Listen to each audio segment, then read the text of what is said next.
Très cher frère Ahmed Mati, salam alaikum. Et salam à toutes celles et ceux qui nous écoutent. Je suis heureux de te retrouver à nouveau et j'espère pouvoir te poser quelques questions afin que tu nous éclaires. Donc j'ai pu lire sur le net que dans une de tes vidéos, tu te défendais d'avoir attaqué l'intégrité d'Aïcha, mais de n'avoir traduit qu'un texte. Selon cette personne, pourtant, il s'agit d'une conjecture lorsque tu dis qu'elle a utilisé un prétexte fallacieux. Peux-tu nous éclairer? أعوذ بالله من الشيطان الرجيم بسم الله الرحمن الرحيم والصلاة والسلام على سيدنا محمد وعلى آله وأصحابه أجمعين والسلام عليكم ورحمة الله وبركاته. Salam alaikum, très cher frère Ramzi. Je suis aussi heureux de te retrouver pour cette nouvelle vidéo. Alors, concernant cette accusation, qui n'est ni plus ni moins qu'une accusation supplémentaire et complètement fausse, complètement déplacée, complètement mensongère. Je tiens à rappeler que cet individu a pour habitude de mentir, de déformer les propos et d'essayer de manipuler les musulmans en disant tout et n'importe quoi.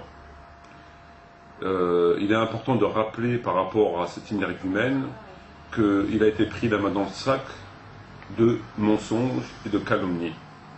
La preuve a été clairement établie, et elle est présente sur Dailymotion, que cet individu mentait, accusé, calomnié, sans absolument aucune retenue. La preuve a été donnée, rapportée et présente à l'heure d'aujourd'hui sur Dailymotion par n'importe quel internaute concernant cet individu. Donc il n'en est pas à sa première accusation et malheureusement je ne crains qu'il ne soit pas à sa dernière accusation. C'est un spécialiste de la déformation, du mensonge, de la calomnie, etc. etc. C'est un spécialiste. C'est son domaine, ce n'est pas le domaine de la théologie, mais c'est le domaine des accusations mensongères, etc.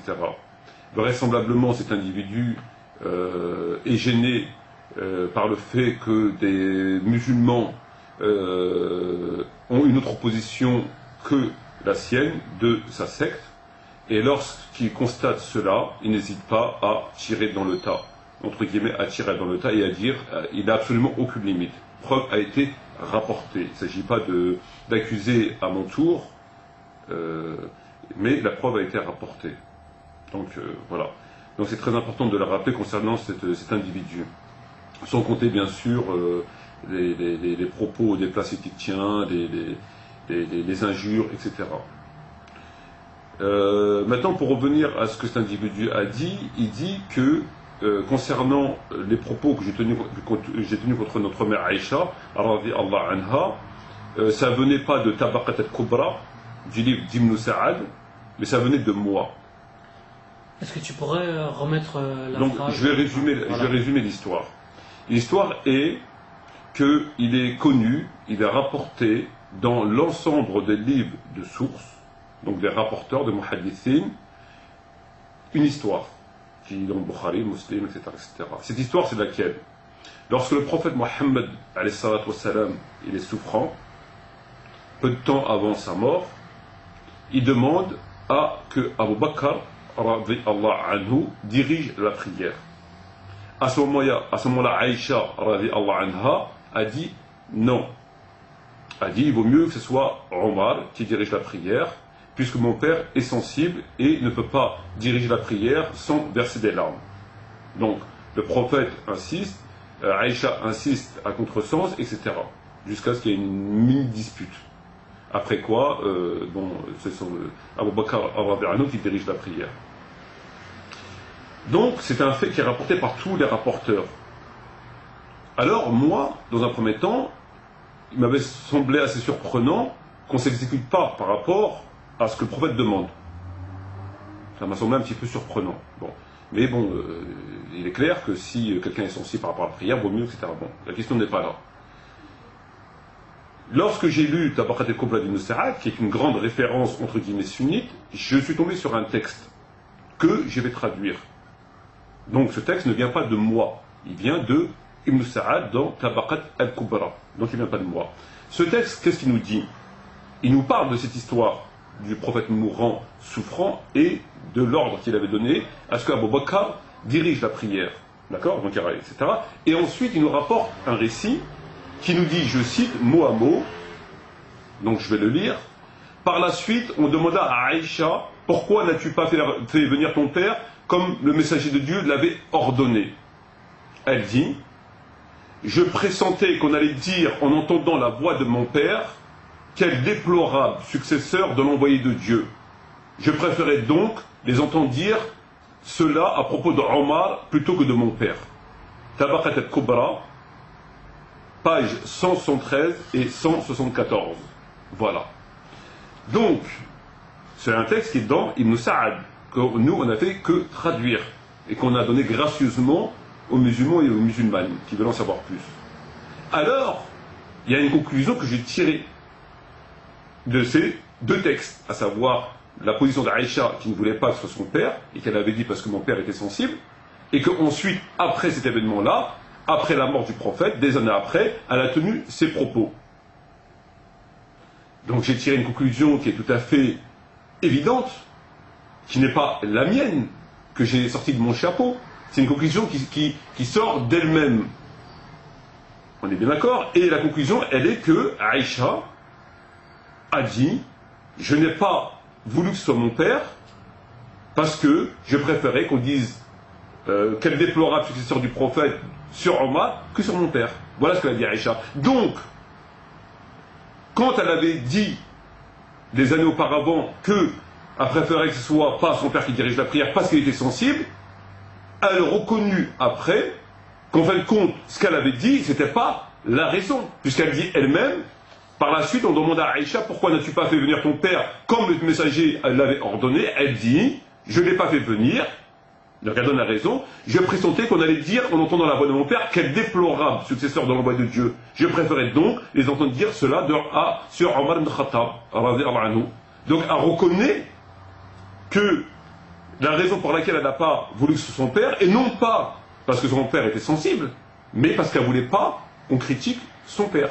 Elle le dit plus tard. Donc moi, la conclusion qui ressort de ça, c'était que ce qu'elle avait dit au sujet de la fragilité de son papa, de son père, était une raison fallacieuse, puisqu'elle l'a reconnu ensuite elle-même lorsqu'elle dit ce que je viens de dire.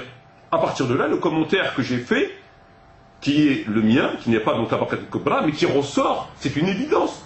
C'est pas mon commentaire, que c'est pas de la suspicion, c'est pas quelque chose que j'ai inventé, c'est pas quelque chose que j'ai déformé, c'est un commentaire évident, puisqu'elle le reconnaît elle-même.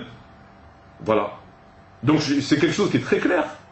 Elle reconnaît elle-même qu'elle n'a pas appelé son père, non pas pour ça, mais parce qu'elle ne voulait pas qu'on dise ce que je viens de lire et ce qu'elle a dit, le texte qui est présent dans Tabaqat al-Kubra.